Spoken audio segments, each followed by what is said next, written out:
Hi hello friends, எல்லாருக்கும் வணக்கம். Welcome to Lavanya's cooking corner. இன்றைக்கி நம்ம சேனலில் தீபாவளி ஸ்பெஷல் ஒரு ரெசிபி தான் வந்து பார்க்க போகிறோம். தீபாவளி ஸ்பெஷல் மைதா பிஸ்கெட். இது வந்து கலகலான்னு சொல்லலாம், சக்கர் பாரான்னு சொல்லலாம். ஸோ இது வந்து பார்த்திங்கன்னா ஃபுல்லி வந்து மைதா சக்கரை வச்சு பண்ணியிருக்கோம். இந்த பிஸ்கெட் வந்து ரொம்ப சூப்பராக இருக்கும். ஸோ 90s கிட்ஸ் எல்லாருக்குமே வந்து கண்டிப்பாக இந்த ஒரு பிஸ்கெட் வந்து எல்லாருக்குமே தெரிஞ்சிருக்கும். ஸோ நம்ம எல்லோரும் நிறையா அதிகம் விரும்பி சாப்பிட்ட ஒரு பிஸ்கெட்டில் வந்து இதுவும் ஒன்று. ரொம்ப ஈஸியாக நம்ம வீட்லேயே எப்படி பண்ணுறது அப்படிங்கிறத தான் வந்து பார்க்க போகிறோம். சூப்பரான ஒரு ரெசிபி, வாங்க எப்படி பண்ணுறதுன்னு பார்க்கலாம். மைதா பிஸ்கெட் பண்ணுறதுக்காக ஒரு பவுலில் அரை கப் அளவுக்கு சர்க்கரை வந்து சேர்த்துட்டுருக்கேன். நான் வந்து சர்க்கரை அப்படியே தான் சேர்த்துட்டுருக்கேன். உங்களுக்கு வேணும் அப்படின்னா நீங்கள் பொடி பண்ணி கூட சேர்த்துக்கலாம். இதில் 1/4 கப் அளவுக்கு தண்ணி சேர்த்து இந்த சர்க்கரையை வந்து முதல்ல நல்லா கரைச்சிக்க போகிறோம். சர்க்கரை பொடியாக நீங்கள் வந்து இந்த மாதிரி கரைக்கிறதுக்கு டைம் இல்லை அப்படின்னா நீங்கள் வந்து சர்க்கரை பொடியாக சேர்த்துக்கலாம். சர்க்கரையை லைட்டாக இது மாதிரி நம்ம வந்து கரைச்சிட்டு அதுக்கப்புறமா மாவு பிசையும் போது உங்களுக்கு வந்து ஈவனாக எல்லாத்துலேயும் வந்து பார்த்திங்கன்னா மாவு ஃபுல்லாகவே அந்த சர்க்கரை வந்து நல்லா கோட் ஆகும். ஸோ ஒரு 2 நிமிஷத்துக்கு இந்த சர்க்கரையை வந்து நல்லா கரைச்சிக்கலாம். இப்போ பார்த்தீங்கன்னா சர்க்கரையை வந்து நல்லா கரைச்சி எடுத்துட்டாச்சு. இப்போ இதில் 1/4 கப் அளவுக்கு நெய் வந்து சேர்த்துக்கலாம். நெய்யை வந்து நீங்கள் உருக்கிட்டும் சேர்த்துக்கலாம், இல்லைனா அப்படியே கூட வந்து சேர்த்துக்கலாம். அது வந்து உங்களோட சாய்ஸ் தான். இதில் 1/4 டீஸ்பூன் அளவுக்கு உப்பு, 2 பிஞ்ச் அளவுக்கு பேக்கிங் சோடா வந்து சேர்த்துக்கோங்க. நம்ம ஸ்வீட் ரெசிபி எது பண்ணாலுமே அதில் கொஞ்சமாக உப்பு சேர்த்தா தான் அதோட டேஸ்ட் வந்து நல்லா உங்களுக்கு வந்து என்ஹான்ஸ் பண்ணி கொடுக்கும். அதுக்காக தான் உப்பு சேர்க்குறோம். உப்பு, பேக்கிங் சோடா சேர்த்துட்டு இந்த நெய்யோடு வந்து நல்லா பீட் பண்ணிக்கலாம். ஸோ இது மாதிரி பண்ணும்போது அந்த மைதா பிஸ்கெட் வந்து பார்த்திங்கன்னா நல்லா சாஃப்டாக இருக்கும். மேலே வந்து கிறிஸ்பியாகவும் உள்ளுக்குள்ளே நல்லா சாஃப்டாக இருக்கும். இப்போ இது வந்து நல்லா பீட் பண்ணி எடுத்துட்டாச்சு. இதில் 2 கப் அளவுக்கு மைதா வந்து சேர்த்துக்கலாம். நான் வந்து எல்லாமே உங்களுக்கு வந்து கப்போட அளவு தான் சொல்லியிருக்கேன். ஸோ மெஷர்மெண்ட்டாக நான் அப்படி வந்து சொல்லலை, ஏன்னா எல்லாருக்கிட்டையும் கப்புங்கிறது எல்லாருக்கிட்டையும் இருக்கும் அப்படிங்கிறதுனால. ஸோ 2 கப் அளவுக்கு மைதா சேர்த்துட்டு தண்ணி வந்து வேணும்னா நீங்கள் வந்து சேர்த்துக்கோங்க, வேண்டானா நீங்கள் வந்து சேர்த்துக்க வேண்டாம். ஏன்னா நம்ம முன்னாடி விட்ட அந்த தண்ணி உங்களுக்கு வந்து சரியான அளவாக இருக்கும். வேணும் அப்படின்னா கொஞ்சமாக தண்ணி தெளித்து நீங்கள் வேணால் பிசைஞ்சுக்கோங்க. ரொம்ப கெட்டியாகவும் இருக்கக்கூடாது, அதுக்குன்னு ரொம்ப தொலைன்னு இருக்கக்கூடாது மாவு. ஸோ அதை மட்டும் நீங்கள் வந்து கரெக்டாக பார்த்து வந்து பிசைஞ்சுக்கணும். இப்போ பார்த்தீங்கன்னா அந்த பவுலில் ஒட்டாத அளவுக்கு நல்லா நம்ம வந்து சாஃப்டாக பிசைஞ்சுண்டாச்சு. மாவை வந்து நீங்கள் எந்த அளவுக்கு சாஃப்டாக பிசைகிறீங்களோ அந்தளவுக்கு வந்து இந்த மைதா பிஸ்கெட் வந்து நல்லா சூப்பராக சாஃப்டாக இருக்கும். அதே மாதிரி இந்த மாவை பிசைஞ்சுட்டு நல்லா ஒரு 1 மணி நேரம் ஊற வைக்கணும். ஊற வச்சா மட்டும்தான் உங்களுக்கு வந்து பிஸ்கெட் ரொம்ப சூப்பராக வரும். நம்ம நெய் விட்டு பிசைகிறதுனால உங்களுக்கு வந்து அந்த ஃப்ளேவர் வந்து ரொம்ப சூப்பராக இருக்கும். நெய் இல்லை அப்படின்னா வெண்ணெயை கூட நீங்கள் வந்து உருக்கிட்டு சேர்த்துக்கலாம். இப்போ இது வந்து 1 மணி நேரம் நல்லா ஊறட்டும். இது அப்படியே ரூம் டெம்பரேச்சரில் வச்சுடலாம் நம்ம. இப்போ பார்த்தீங்கன்னா 1 மணி நேரம் நல்லா ஊறிடுது. ஸோ இந்த மாவை வந்து நீங்கள் 2ஆகவும் டிவைட் பண்ணி இடலாம், 3ஆகவும் டிவைட் பண்ணி இடலாம். ஸோ உங்களோட சாய்ஸ் தான். நம்ம வந்து சப்பாத்தி கல்லில் வச்சு இடுறதுக்கு முன்னாடி சாஃப்டாக ஒரு தடவை நல்லா வந்து பிசைஞ்சுக்கோங்க. ரொம்ப அழுத்து கொடுத்து நீங்கள் வந்து பிசைய வேண்டாம். எந்த அளவுக்கு சாஃப்டாக பிசைகிறீங்களோ அந்தளவுக்கு அந்த பாதுஷா மாதிரி தான் இதெல்லாமே. ஸோ எந்த அளவுக்கு சாஃப்டாக பிசைகிறோமோ அந்தளவுக்கு வந்து நல்லாயிருக்கும். இப்போது இது வந்து 3 பார்ட்டாக நம்ம வந்து டிவைட் பண்ணிக்கலாம். ஸோ என்னோடய கல் வந்து பெருசாக இருக்கிறதுனால நம்ம வந்து 2ஆக கூட இடலாம். பட் நான் வந்து பார்த்திங்கன்னா 3ஆக தான் டிவைட் பண்ணி இடுறேன். இது இடும்போது நீங்கள் நெய்யோ இல்லை மாவோ அதெல்லாம் எதுவும் தொட்டுக்கணுங்கிறது கிடையாது. நம்ம நெய் விட்டு பிசைஞ்சிருக்கிறதுனால ஸோ அதோட அந்த இதுவே இருக்குது, போதும் உங்களுக்கு. இப்போ ஒரு பார்ட் வந்து எடுத்துட்டேன். இதை வந்து கையால் லைட்டாக நல்லா நம்ம வந்து தேய்ச்சி பிசைஞ்சுட்டு அப்படியே நம்ம வந்து இட்டுக்கலாம். ஸோ சப்பாத்தி இடுற மாதிரி ஷேப்பாக இது வந்து வராது. கொஞ்சம் சைடெல்லாம் வந்து பார்த்திங்கன்னா உங்களுக்கு கிராக் இருக்கிற மாதிரி இருக்கும். அந்த மாதிரி இருந்தால் தான் இந்த பிஸ்கெட் வந்து நல்லா கிறிஸ்பியாக இருக்கும். ஸோ அதனால் உங்களுக்கு வந்து எந்த ஷேப்பில் வருதோ அந்த ஷேப்பில் இட்டுட்டு சைடெல்லாம் நம்ம வந்து கட் பண்ணி எடுத்துக்கலாம். ஸோ அடுத்த சப்பாத்தி இடும்போது அது கூட நம்ம வந்து இதை வந்து ஆட் பண்ணி நம்ம வந்து திருப்பி இட்டுக்கலாம். இப்போ இது வந்து பார்த்திங்கன்னா ரொம்ப திக்காகவும் இல்லாமல் அதுக்குன்னு ரொம்ப தின்னாகவும் இல்லாமல் ஒரு மீடியம் சைஸில் வந்து பார்த்திங்கன்னா இட்டுக்கலாம். ஸோ ரொம்ப திக்காக இருந்தது அப்படின்னா பொரிச்சு எடுத்தோடனே பார்த்திங்கன்னா ரொம்ப பெருசாக இருக்கிற மாதிரி இருக்கும். அதனால சைட்ஸ் எல்லாம் வந்து பார்த்திங்கன்னா ஈவனாக நீங்கள் வந்து நல்லா தேய்ச்சிக்கோங்க. ஒரு பக்கம் தடியாகவும் ஒரு பக்கம் வந்து மெல்லிசாகவும் இருந்தது அப்படின்னா போட்டு எடுக்கும்போது ஒரு மெல்லிசாக இருக்கிறதெல்லாம் சீக்கிரம் வந்து கருகி போயிடும். திக்காக இருக்கிறதெல்லாம் அதுக்கப்புறம் அதோட கலர்ஸ் வந்து வேறு மாதிரி இருக்கும். அதனால ஈவனாக இட்டு நம்ம வந்து கட் பண்ணால் மட்டும்தான் உங்களுக்கு வந்து ஷேப்பும் நல்லாயிருக்கும். அதே மாதிரி வேகும்போது உங்களுக்கு வந்து கரெக்டான அளவாக இருக்கும். இந்த சைட்லாம் வந்து பார்த்தீங்கன்னா விரிசல் இருக்கிற மாதிரி இருக்கும். ஸோ அதெல்லாம் வந்து நம்ம கட் பண்ணி எடுத்துக்கலாம். அடுத்த மாவு இடும்போது அதில் நம்ம வந்து சேர்த்துக்கலாம். ஒண்ணும் ப்ராப்ளம் கிடையாது. நான் வந்து 2 கப்புக்கு 1/2 கப் அளவுக்கு சர்க்கரை சேர்த்துருக்கேன். ஸோ இது வந்து நிதானமான அளவுல இருக்கும். உங்களுக்கு வந்து ரொம்ப ஸ்வீட் வேணும், நாங்க வந்து நன்னா தான் ஸ்வீட் சாப்பிடுவோம் அப்படின்னா, நீங்க வந்து இன்னும் கொஞ்சம் கூட சேர்த்துக்கலாம். ஸோ திக்னஸ் வந்து பார்த்தீங்கன்னா, இந்த திக்னஸ்க்கு நீங்க வந்து இட்டுக்கோங்க. இப்ப சப்பாத்தி இட்டாச்சு. நம்ம வந்து கத்தி வச்சு கட் பண்ணிக்கலாம். கத்தியில வந்து பார்த்தீங்கன்னா, கொஞ்சமா நெய் தடவின்ருக்கேன். கத்தியோட ஒட்டாம வரணுங்கிறதுக்காக. சைஸ் வந்து உங்களுக்கு எந்த சைஸ்ல வேணுமோ, அந்த சைஸ்க்கு வந்து கட் பண்ணிக்கோங்க. ரொம்ப சின்னதாவும் இல்லாம, ரொம்ப பெருசாவும் இல்லாம, கரெக்ட்டா நீங்க வந்து ஸ்கொயர் ஷேப்ல கட் பண்ணிக்கோங்க. டைமண்ட் ஷேப்ல கட் பண்றத விட, ஸ்கொயரா கட் பண்ணோம் அப்படின்னா, உங்களுக்கு வந்து ரொம்ப நன்னா இருக்கும்.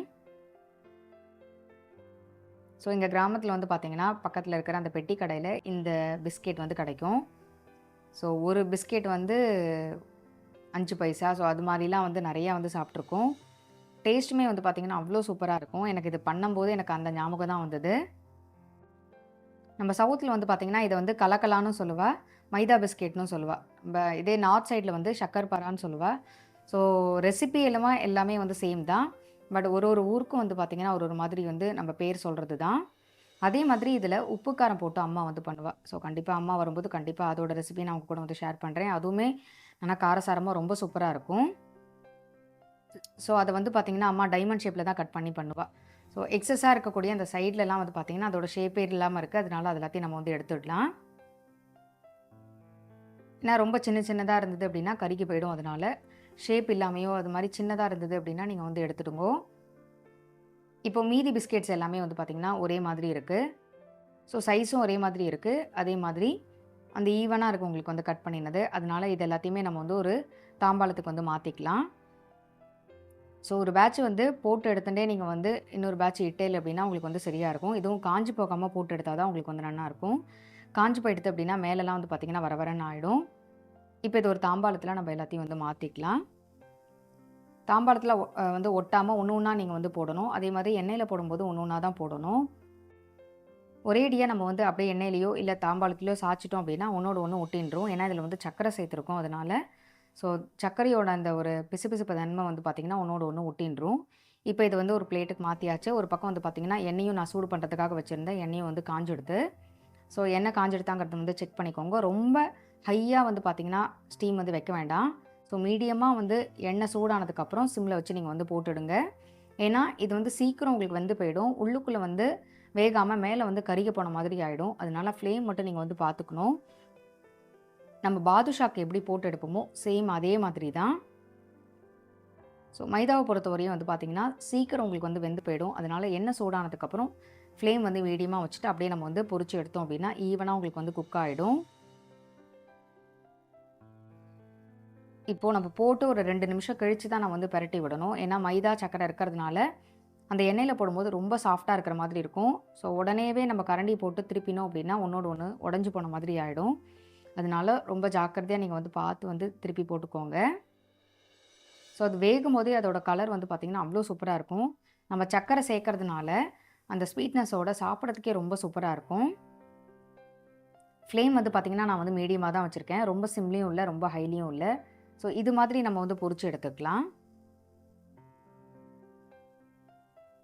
ஒரு சைடு வந்து நன்னா வெந்து வந்ததுக்கப்புறம், இது வந்து திருப்பி போட்டோம் அப்படின்னா, இன்னொரு சைடு வந்து வெந்து வந்துரும்.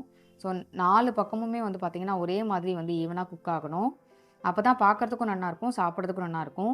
சீக்கிரமே எடுத்துட்டோம் அப்படின்னா என்ன ஆயிடும்னா, உங்களுக்கு வந்து ரொம்ப உள்ளுக்குள்ள வேகாத மாதிரி இருக்கும். ஸோ இது மாதிரி நம்ம வந்து பண்ணி வச்சுட்டோம் அப்படின்னா, உங்களுக்கு வந்து குழந்தைகளுக்கு ஸ்நாக்ஸ்க்கு குடுக்கறதுக்கு வந்து சௌரியமா இருக்கும். இது வந்து பார்த்தீங்கன்னா, இது மாரி மெல்லிசா இன்னும் கொஞ்சம் கூட மெல்லிசா இட்டுட்டு, மிக்ஸ்சர்ல கூட போடலாம். ஸோ எங்க ஆத்துல வந்து பார்த்தீங்கன்னா, பாட்டி வந்து மிக்ஸ்சர்ல இந்த மைதா பிஸ்கெட் வந்து சேப்பா. ஸோ அது மைதா பிஸ்கெட்டோட அந்த மிக்ஸ்சர் சாப்பிடுறச்சே ரொம்ப சூப்பரா இருக்கும். ஸோ நான் வந்து இன்னைக்கு கொஞ்சம் பெரிய பெரிய சைஸா பண்ணியிருக்கேன். இதே நீங்க வந்து மிக்ஸ்சரோட சேர்க்கிற மாதிரி இருந்ததுன்னா, இன்னும் கொஞ்சம் கூட சின்ன சைஸா நீங்க வந்து பண்ணிக்கோங்க. இப்போ அடுத்த பேட்ச்ச நம்ம வந்து போட்டு எடுத்துடலாம். ஸோ எண்ணெய் வந்து நிதானமா வச்சுன்ட்டு, கொஞ்சம் கொஞ்சமா வந்து போட்டு எடுத்துக்கலாம். நெறைய எண்ணெய் வச்சுட்டோம் அப்படின்னா, அந்த ஸ்வீட்னஸ் வந்து பார்த்தீங்கன்னா, அந்த எண்ணெயில இறங்கிடும். பொதுவாவே பொரிச்ச எண்ணெய்கள் வந்து நெறைய யூஸ் பண்ண வேண்டாம். ஸோ ஒரு தடவ பொரிச்சு எடுத்துட்டோம் அப்படின்னா, ஏதாவது சமையலுக்கு யூஸ் பண்ணிட்டு அப்படியே நம்ம வந்து காலி பண்ணிடலாம். நான் வந்து ரொம்ப பொரிச்ச எண்ணெய் வந்து பார்த்தீங்கன்னா யூஸ் பண்ண மாட்டேன். அதனால கொஞ்சம் கொஞ்சமா தான் எண்ணெய் வச்சு பொரிச்சு எடுத்துப்பேன். ஸோ எந்த ஒரு பக்ஷணம் பண்ணாலுமே ஒரேடியா அட் அ டயத்துல ஒரு 5, 6 லிட்டர் வைக்கிறோம் அப்படின்னா, அந்த அளவுக்கு பக்ஷணம் பண்ணா நம்ம வந்து வைக்கலாம். கொஞ்சமான அளவுல பண்ணும்போது, அதே அளவுக்கு கொஞ்சமாவே நம்ம வந்து வச்சு விடலாம்.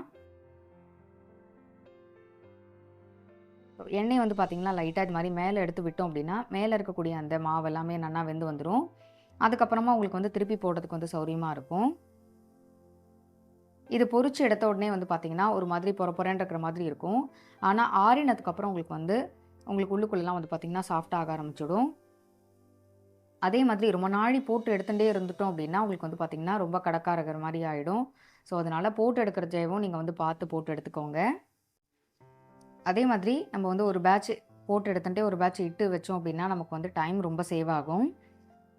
சூட்டோட எடுத்து அப்படியே ஒரு ஏர் டைட் கண்டெய்னர்ல போடக்கூடாது. ஒரு தாம்பாளத்தில மாத்திட்டு, அது வந்து நல்லா ஆறினதுக்கப்புறம் நீங்க வந்து ஒரு டப்பால போட்டு வச்சீங்க அப்படின்னா, உங்களுக்கு வந்து நாள் பட இருக்கும். இல்லன்னா சீக்கிரமே வேர்த்து விட்டு வீணா போயிடும். இப்ப பார்த்தீங்கன்னா, இது வந்து நன்னா கோல்டன் கலர் வந்துடுது. 4 பக்கமுமே நன்னா வெந்து வந்துடுது. ஸோ, இது மாரி வெந்ததுக்கப்புறம் நீங்க வந்து ஒரு தாம்பாளத்துக்கு வந்து மாத்திக்கோங்க. இதே மாதிரி மீதி இருக்கக்கூடிய பிஸ்கெட்ஸ் எல்லாத்தையுமே நம்ம வந்து கட் பண்ணி போட்டு பொரிச்சு எடுத்துட்டு நம்ம வந்து பார்க்கலாம். ரொம்பவே சூப்பரான, டேஸ்டியான தீபாவளி ஸ்பெஷல் மைதா பிஸ்கெட் வந்து ரெடி ஆயிடுது. கண்டிப்பா எல்லாரும் இந்த கலக்கலா ரெசிபிய ட்ரை பண்ணி பாருங்க. அவ்ளோ அட்டகாசமா இருக்கும். பசங்களுக்கெல்லாம் வந்து ரொம்பவே பிடிக்கும். ஸோ இன்ஸ்டன்ட்டா டக்குன்னு பண்ணக்கூடிய ஒரு ரெசிபி தான் இது.